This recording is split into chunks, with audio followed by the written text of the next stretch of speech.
silence of history is deafening when it comes to such testimony. Okay? So the tomb was empty, clear. It's very clear. I thought this was Caroline Arons shared this. She writes, a couple of years ago during a jubilant Easter service, our pastor said something that stopped me in my mental tracks. He said, the world offers promises full of emptiness, but Easter offers emptiness full of promise. Empty cross, empty tomb, empty grave clothes, and full of promise.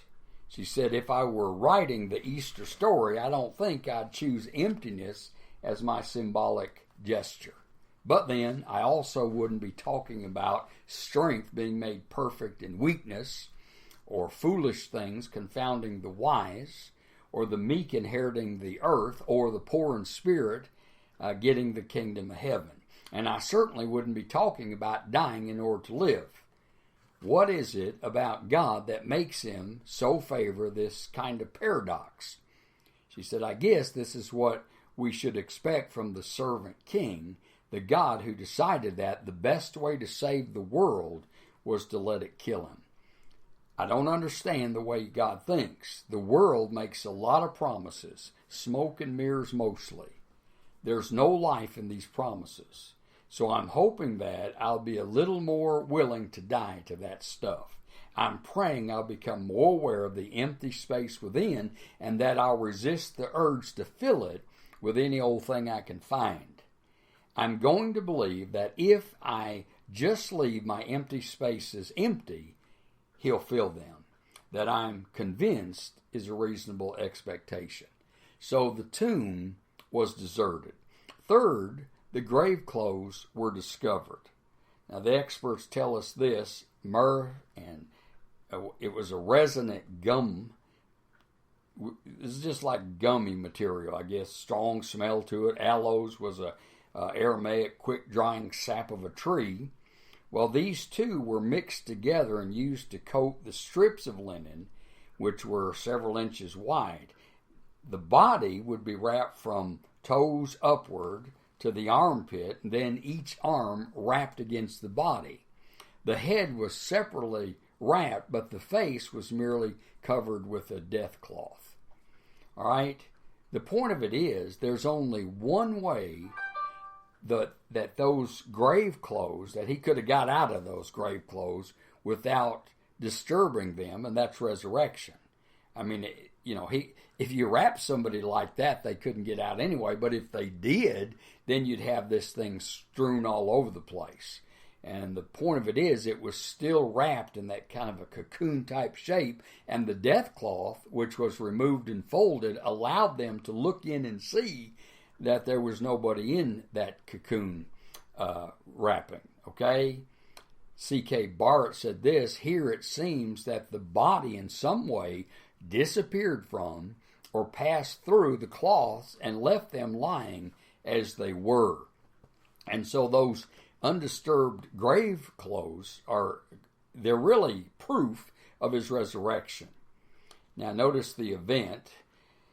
Let's just look at John 23 through 8. It says, so Peter and the other disciples went forth, and they were going to the tomb. Two disciples ran together. The other disciple ran ahead faster than Peter and came to the tomb first, and stooping and looking in, he saw the linen wrappings lying there, and he didn't go in. And so Simon Peter also came, and following him, he entered the tomb, and he saw the linen wrappings lying there, and the face cloth which had been on his head, not lying with the linen wrappings, but rolled up in a place by itself. The other disciple who came first to the tomb also entered, and he saw. Well, the thing of it is, in the Greek, there's different words used for saw. John saw, and that means to glance. And then Peter came, and he saw, and that actually means to gaze. And then John saw again, and it's to see with understanding. And so the question is, what do they keep looking at? And the answer is the grave clothes, okay? That's what got their attention. And, of course, the effect, it says, and believed. For as yet they did not understand the Scriptures that he must raise from the dead. So his disciples went away to their own home. Of course, he told them over and over again he was going to raise from the dead. But they didn't believe that. I mean, it's just hard to believe that he's going to die and then raise from the dead. Why? People don't die and come back. But Jesus did. And so anyway, those undisturbed grave cloths, they're evidence. And they give us another proof that he did raise from the dead. And it's a far cry from the false hope that the world offers. George Dixon was a lieutenant in the Confederate Army. He used to carry around a $20, well, I guess not $20, it's $20 gold piece, okay? And I guess somebody had given it to him. I think some girl that he was engaged in. And anyway, in one of the battles he was in, he got shot, but it hit that gold piece, and it actually saved his life. And so he always carried it around with him after that, thinking it was some kind of, magic or something to save his life. Well, later he was in a submarine and it got sunk. And then when, it wasn't that long ago, they actually found the sub and it was raised. And in fact, his gold good luck piece was found. And the point is, it didn't save him. That's the way the world is. They offer you false hope. I mean, how many people today have false hope in gold, thinking it's going to help them when the economy goes bad? So anyway, the only real hope that there is, it's in the fact that Jesus Christ died a substitutionary death. He was buried, and he literally rose from the dead. That's the only real hope.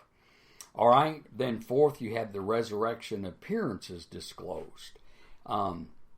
Obviously, he couldn't make post-resurrection appearances unless he was alive. In Acts chapter 1, verse 3, it says, "To these he also presented himself alive after his suffering by many convincing proofs, appearing to them over a period of 40 days and speaking of the things concerning the kingdom of God." Okay, so he rose from the dead and gave many proofs that he did. Now, these appearances are important. You have some on Sunday morning. He appeared to Mary Magdalene when she returned to the tomb. Just look at Mark 16, 9 through 11, John 20, 11 through 18. He appeared to other women, Matthew 28, 8 through 10. He appeared to Peter, 1 Corinthians 15, 5. And then Sunday afternoon, he appeared to two men on the road to Emmaus, Luke 24, 13 through 32. He appeared Sunday evening. He appeared to the 10 disciples with Thomas absent, Luke 24, 36 through 43, John 20, 19 through 25. And then the following Sunday, he appeared to 11 disciples. This time, Thomas was present. By the way, the other one, Thomas was absent, but here he's present, John 20, 26 through 28. And then the following 32 days, he appeared to 7 disciples by the Sea of Galilee, John 21, 1 through 14. He appeared to 500 at a mountain in Galilee, 1 Corinthians 15, 7. He appeared to his half-brother James, 1 Corinthians 15, 7. He appeared again to his disciples, Acts 1, 3 through 8. He appeared on the Mount of Olives and ascended to heaven while his disciples watched, Acts 1, 9 through 12. So his personal appearances, which were many, after his death gave evidence, obviously, that he'd risen from the dead. And so that's part of the proof, okay? And once you meet somebody who has died and rose from the dead, you don't forget it. You're never the same, as the disciples never were. In his book, Arose, Finding Jesus, he illustrates it like this. Well, I'll tell you the truth. I'm not even going to mess with that one. Let's just go back to John 20, 11 through 31. Okay. Notice Mary's distress in verse 11. But Mary was standing outside the tomb weeping, and so she wept. And she stooped and looked into the tomb. then her discovery in 12 through 16. And if you just want an outline for this, her gaze in verse 12, her grief in verse 13, her unbelief in 14 through 15, her relief in verse 16. Okay, all that would be under her discovery. And then Jesus' display, verse 17, his disclosure, verse 18, and then the day in verse 19. Verse 19 says, and when it was evening on that day, the first day of the week, when the doors were shut, where the disciples were. Okay, and then you have the distress for fear of the Jews, the delight, verse 19 through 23. Under that you got his presence. Jesus came and stood in their midst and said to them, his peace be with you. His proof, and when he had said this, he showed them both his hands and his side, and the disciples rejoiced when they saw the Lord. His program, Jesus said to them again, peace be with you. As the Father sent me, I send you. And then his power, and when he had said this, he breathed on them and said, receive the Holy Spirit. His pardon, if you forgive the sins of any, their sins have been forgiven. If you retain the sins of any, they have been retained. And then we have his disbelief, and under that, that's 24 through 31. Under that, the problem, 24 and 25. Notice he was absent, verse 24.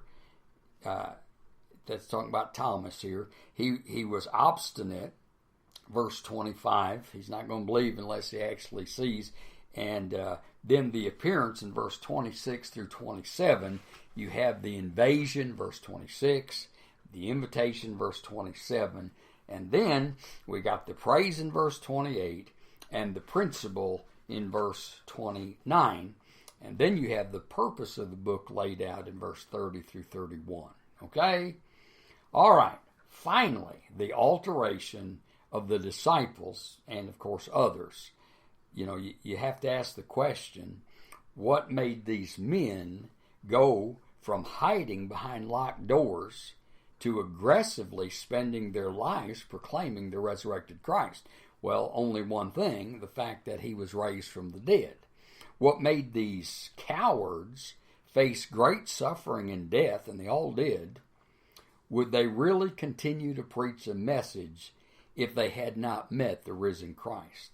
I mean, what else can you think of that would have so radically changed their life? Barclay said this, what changed that hopeless, despairing, terrified group of men into a band who were ready to go out and win the world? What convinced them that they had thought was the end of the world was really a new beginning? There could have only been one cause. Jesus had come back. The change in the disciples can be explained by no other grounds. It is quite clear if there had been no resurrection, that group would have simply broken up and each would have gone their own way. Without the resurrection, the church would have never come into being. I like the way Max Lucado put it. He said this, as you look at this motley crew, you wouldn't wager too many paychecks on their future. But something happens to a man when he witnesses someone who has risen from the dead. Something stirs within the soul of a man who has stood within inches of God. Something stirs that is hotter than gold fever and more permanent than passion. And that's right.